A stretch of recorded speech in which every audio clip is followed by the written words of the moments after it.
राहुल और फारूक बचपन के दोस्त थे। दोनों एक ही मोहल्ले में रहते थे, एक ही स्कूल में पढ़ते थे और लगभग हर चीज साथ ही करते थे। एक हिंदू था, एक मुसलमान, पर यह बात कभी उनके बीच आई ही नहीं। उनके परिवारों में भी एक दूसरे के प्रति प्रेम और अपनापन था।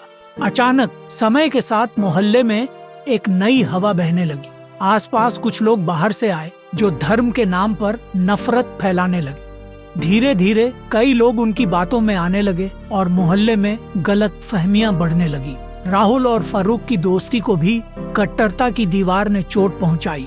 एक दिन किसी छोटी सी बात पर दोनों परिवारों में झगड़ा हो गया और उसके बाद से राहुल और फारूक ने एक दूसरे से मिलना बंद कर दिया। कुछ समय बाद अचानक एक भयानक घटना घटी। मोहल्ले में धार्मिक हिंसा भड़क उठी। लोग एक दूसरे को पहचान कर ही दुश्मन समझने लगे।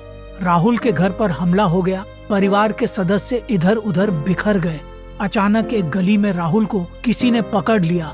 उसका चेहरा ढका हुआ था, उसकी आंखों में डर था और तभी उस अजनबी ने कहा, ये रास्ता पकड़ो और जल्दी भागो। राहुल डर और कंफ्यूजन में भागा और किसी सुरक्षित जगह पहुंचा। वहां जाकर उसने चैन की सांस ली, पर उसे यह सोचकर झटका लगा कि वह चेहरा किसका था। वह सोचता रहा और कुछ ही दिनों बाद उसे मालूम हुआ कि वह फारूक ही था जिसने अपनी जान पर खेल कर उसकी जान बचाई।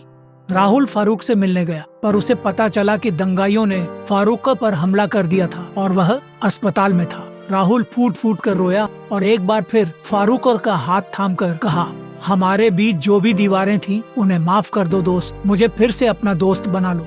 फारूक ने हल्की मुस्कान के साथ राहुल का हाथ पकड़ा और कहा, हमारे धर्म हमें जोड़ने के लिए हैं, बांटने के लिए नहीं। यही तो असली दोस्ती है। इस कहानी का संदेश सीधा है, धर्म कभी भी नफरत नहीं सिखाता, बल्कि प्यार और भाईचारे का पाठ पढ़ाता है।